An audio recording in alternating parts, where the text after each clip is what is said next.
orang miskin itu kalau ngamal itu dramatis. Betul itu.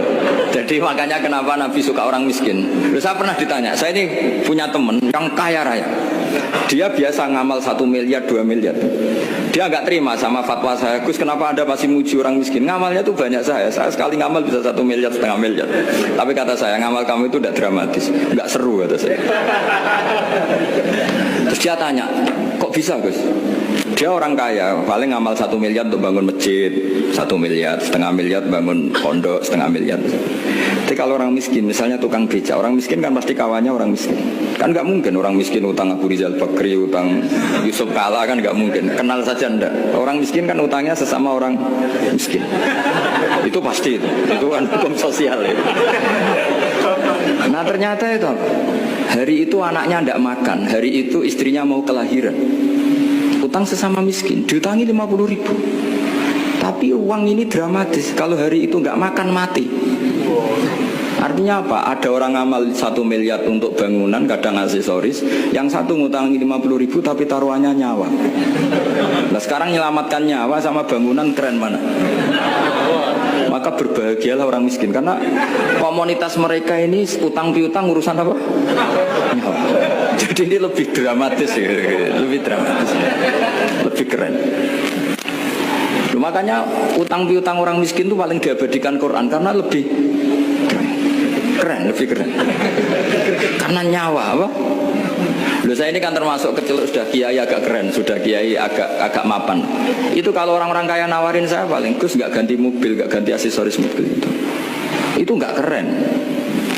Al-Nadikan tetap ngamal pun tidak keren. Tapi kalau orang miskin, saya sering kan dengar cerita mereka orang itu ngeri. Kayak cerita yang diabadikan Quran itu, wayu siruna ala anfusihim walau kana bihim khassas. Itu Nabi mengumumkan saya punya tamu, tapi hari ini saya tidak bisa hormat tamu. Ada sahabat yang usul saya ya Rasulullah. Perlu dicatat dulu di Arab tuh nggak ada warung, nggak ada GoFood, nggak bisa kamu pesen online terus. Wah nih, nanti delivery gitu nggak bisa. Nah terus akhirnya datang ke rumahnya, datang istri saya ada makanan tidak ada hanya untuk jatahnya bayi. Terus ya sudah, bayinya kamu tidurkan supaya jatah itu dimakan tamunya Rasulullah.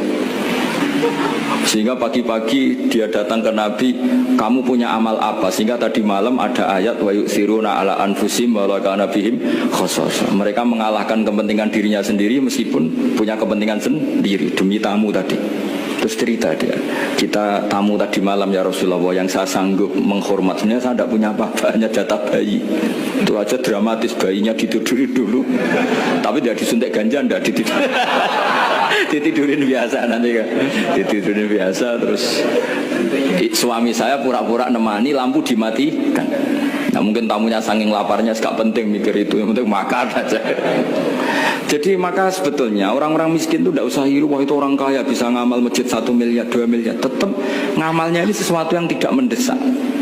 Tapi sesama orang miskin, kalau temannya minta tolong itu mesti dramatis. Istri mau kelahiran, kematian, kelaparan. Pokoknya yang diselamatkan itu seru semua.